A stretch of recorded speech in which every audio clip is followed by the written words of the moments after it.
pangarap kayo, this is the perfect show for you. Ang sinasabi ko lang po sa inyo ay wala po akong pakialam kung ano yung pinagdadaanan ninyo ngayon. No? Kung kayo ay makikinig dito at susubaybayan nyo to, I don't care kung nakatira kayo sa squatters area ngayon or may pinagdadaanan kayo, lahat po tayo ay meron pa ring pag-asa para magbago. Alright? May pag-asa pa tayo magbago. And I don't care how young or how old you are, I'm very sure in my heart, meron pa rin kayong pangarap. Realize ko, alright, it doesn't really, take so much hard work to become a multi-millionaire. Kasi dati ang paniniwala ko para yumaman ka, kailangan, yung traditional formula, sipag at tiyaga. Pero dito po sa program na ito, pag naayos na natin yung isip at yung budhi natin, yung puso natin, na-clear natin ito at na-reprogram natin ng tama, ang may experience yun dito is effortless abundance. Ulitin ko po, no? Ang tawag po dito is effortless abundance. Ano po ba yung effortless abundance? Ibig sabihin, mangyayari po sa inyo every time nanonood kayo, ang pera at mga opportunities, ang mga blessing ay dadaloy sa inyo nang hindi kayo napapagod ng walang kahirap-hirap. So, meron po ba sa inyo gusto maka-experience ng effortless abundance or effortless success? Ayan.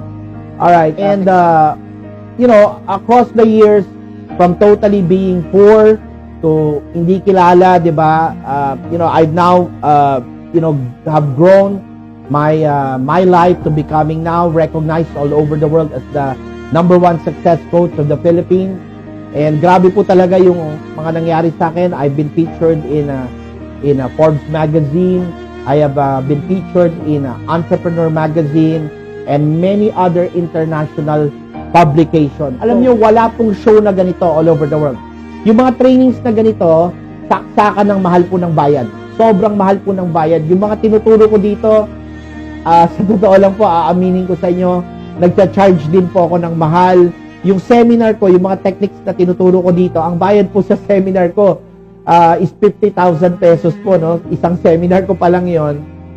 And yung early bird is 35,000. And alam ko yung iba sa inyo nag-enroll na dun sa mga advanced seminars ko. Alam nyo yan, di ba? Pero bakit po ako nandito ngayon at nag-decide ako gawin itong show na to is basically of one very important reason. At yan po ay ang pagdating po ng COVID po, no? COVID-19, which is talagang, napakalalim po talaga ng apekto sa ekonomiya natin. Maraming negosyo na pinabagsak, maraming tao na nawalan ng trabaho, people are at a loss, they don't know what to do, and still, no, hindi pa tapos yung laban ng COVID at tuloy-tuloy pa rin.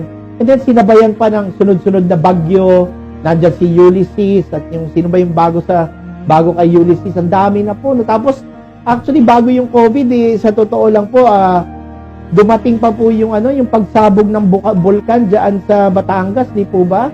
Grabe po talaga yung mga pinagdaanan natin ngayong taon. And, at some point in time, I was praying to God. Sabi ko, Lord, what's your plan for me? And it suddenly dawned on me, nung talagang nagkaroon na ng COVID, just a few months after, I decided, sabi ko, Lord, maybe this is my calling.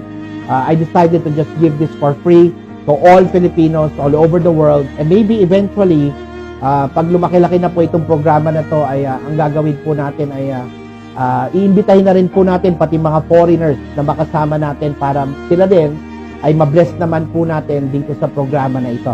Alright?